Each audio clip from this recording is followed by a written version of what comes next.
Welcome to Mittu life style. நம்ம இன்றைக்கி பார்க்க போகிறது என்னென்னா கஸ்டர்டுக்கு தேவையான பொருள்னு எடுத்துட்டால் பால், கஸ்டர்ட், சுகர். முதல்ல பாலை நல்லா காய்ச்சிக்குங்க. கஸ்டர்ட் 1/2 லிட்ரு பாலுக்கு 2 ஸ்பூன் கஸ்டர்டை நல்லா பால் ஊற்றி நல்லா கிளறி வச்சுக்கோங்க. கட்டிப்படாமல் இருக்கணும். பாலை நல்லா சுண்டை காய்ச்சிக்குங்க.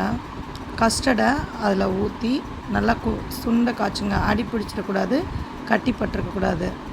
அதுக்கப்புறம் சுகரை அதில் ஆட் பண்ணுங்கள். நமக்கு தேவையான அளவு சுகர். ஒவ்வொருத்தவங்க சுகர் அதிகமாகவும் சாப்பிடுவாங்க. ஒரு சில பேர் மீடியம் லெவலில் சுகரை நம்ம ஆட் பண்ணி சாப்பிடுவோம். அவங்கவுங்க அளவுக்கு சுகர் ஆட் பண்ணிக்கோங்க.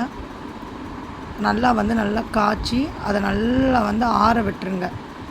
ஆறுனதுக்கப்புறம் நமக்கு நம்ம ஒரு நல்லா ஆறுனதுக்கப்புறம் ஃப்ரிட்ஜில் நல்லா தூக்கி எடுத்து வச்சுக்கோங்க. எடுத்து வச்சதுக்கப்புறம் நம்ம ஆப்பிள், மாதுளம்பழம், வாழைப்பழம், திராட்சை, தேவையான உங்களுக்கு என்னென்ன பழம் நீங்கள் அதில் ஆட் பண்ணணுன்னு நினைக்கிறீங்களோ அந்தந்த எல்லா பழத்தையும் நம்ம ஆட் பண்ணிக்கலாம். நல்லா ஆட் பண்ணி நல்லா நல்லா நம்ம சாப்பிட போகிறதுக்கு ஒரு 1/2 ஹவருக்கு முன்னாடி பழத்தை நல்லா ஆட் பண்ணி நல்லா அதை மிக்ஸ் பண்ணிவிட்டு நல்லா ஃப்ரிட்ஜில் தூக்கி எடுத்து வச்சுக்கோங்க.